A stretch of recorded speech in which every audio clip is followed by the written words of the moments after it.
بسم اللہ الرحمن الرحیم۔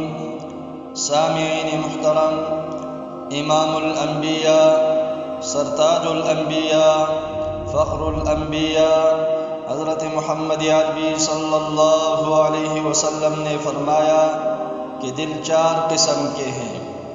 ایک تو صاف دل جو روشن چراغ کی طرح چمک رہا ہو، یہ دل مومن کا ہے جو پوری طرح نورانی ہے۔ دوسرے وہ دل جو غلاف آلود ہو، یہ دل کافر کا ہے جس پر پردے پڑے ہوئے ہیں۔ تیسرے وہ دل جو الٹے ہیں، یہ دل منافق کا ہے جو جانتا ہے اور انکار کرتا ہے۔ چوتھے وہ دل جو مخلوط ہے، یہ دل اس منافق کا ہے جس میں ایمان اور نفاق دونوں جمع ہیں۔ ایمان کی مثال اس سبزے کی طرح ہے جو پاکیزہ پانی سے بڑھ رہا ہو، اور نفاق کی مثال پھوڑی کی طرح ہے جس میں پیپ اور خون بڑھتا ہی جاتا ہے۔